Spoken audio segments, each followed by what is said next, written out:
Hey y'all, I figured I would stop and make a video before I got too far in my day. I'm trying to declutter. And for me, that's mentally and physically draining because I want to keep everything, but I can't. So it is what it is. I also need to get a picture of my finish because I'm going to gift it Sunday. But I finished that 70s blanket. I don't really have a name for it. It's a theme. But it looks so good. I'm not going to undo it all.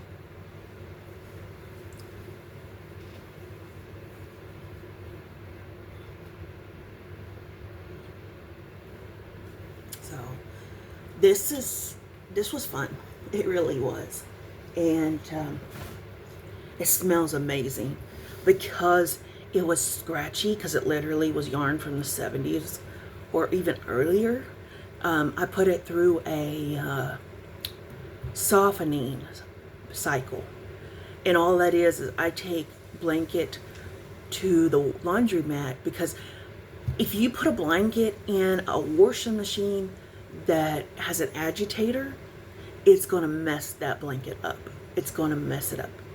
So I always take my blankets. I got to go to the laundromat anyway. So I take the blanket, put it in one of those small machines and that go around like this and not top load with the agitator. I'm telling you, try putting your blanket in a laundromat machine and you'll see the difference. Agitators they're not good on blankets, especially crocheted, quilts, everything like that. They're going to tear them up. That's what that agitator's for, is to really scrub your clothes. So anyway, but instead of putting laundry detergent in there or soap or whatever you may use, I put a half a bottle of Suavitel. Now Suavitel, I don't know how far north it goes.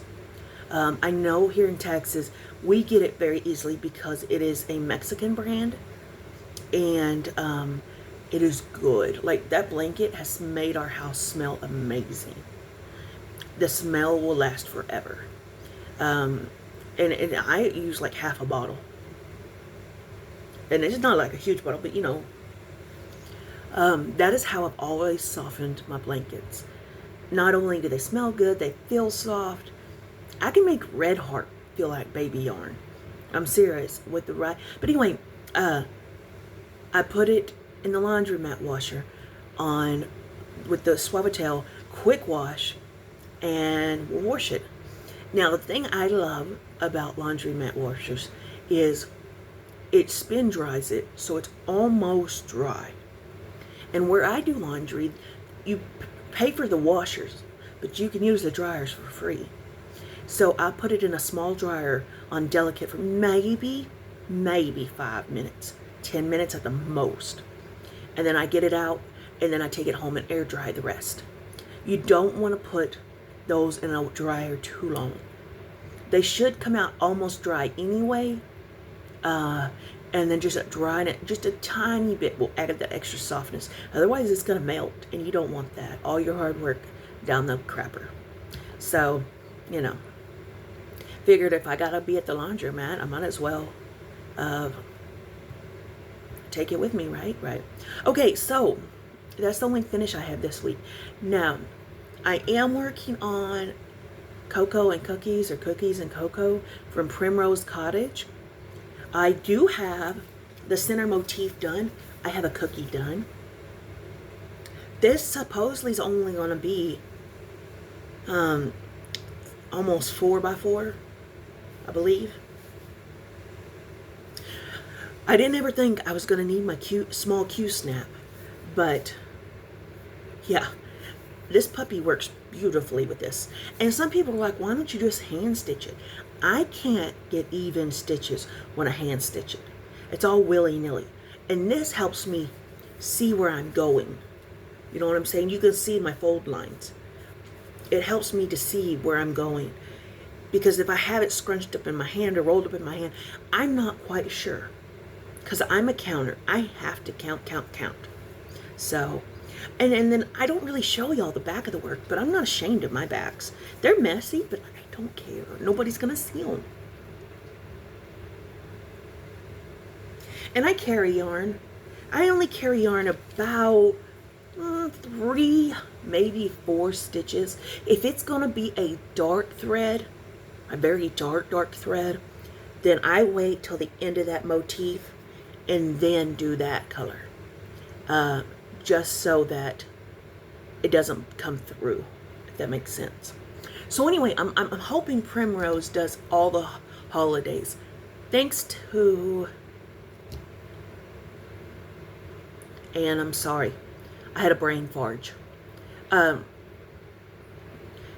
missed Halloween and Thanksgiving. And provided the link for me to go get that pattern for Thanksgiving. So all I got to do now is get the October one for Halloween. And what I want to do with these is, y'all know how I was telling you about that milk glass piece that I want to put a little holiday piece in? Here she is. Now, I don't know anything about her. The neighbors were throwing her out, and I love milk glass, but I can't afford milk glass, if that makes sense. I don't know much about her. The only marking she has down here is the OVG. So it's Virginia, or is it something glass, Virginia? Original Virginia glass or something. It's Virginia glass. I can't remember what the O was standing for. But I don't know if it's milk glass, Fenton milk glass, where it glows under a black light. I don't know any of that.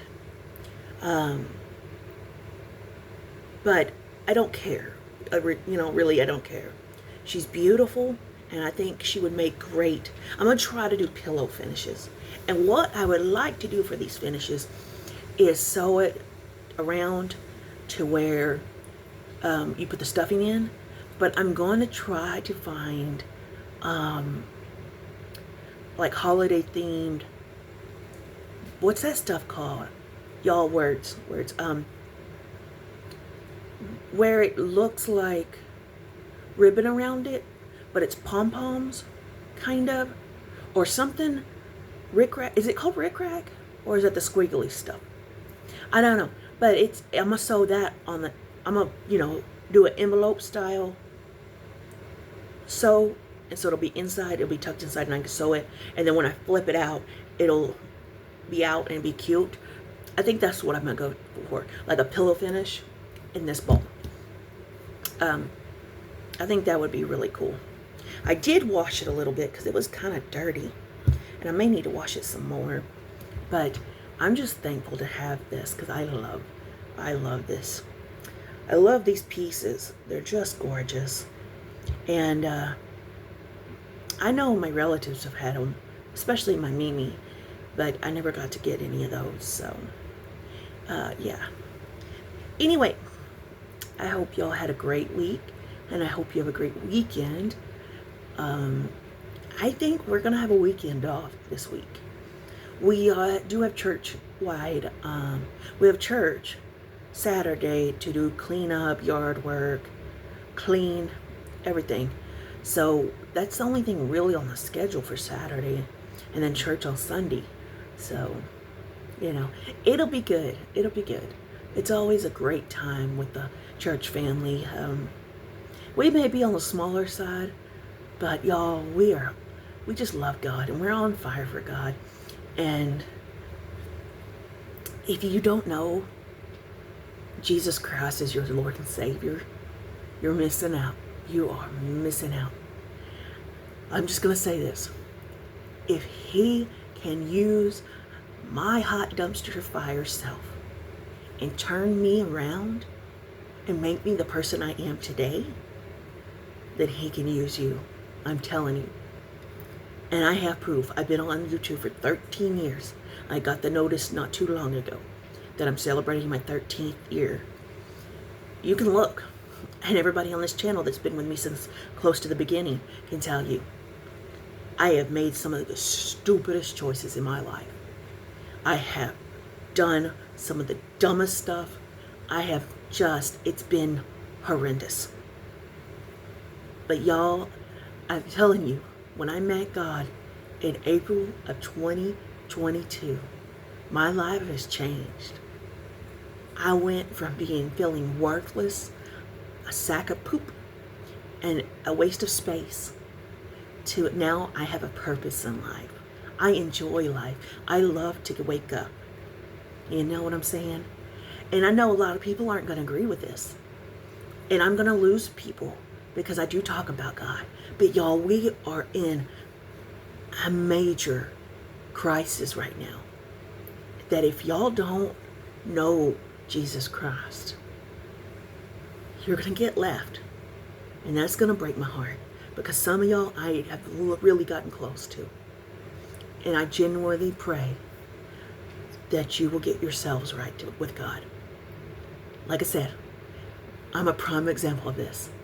He can use me. He can use you. I love you guys. Y'all take care. And I'll talk to you soon. Bye.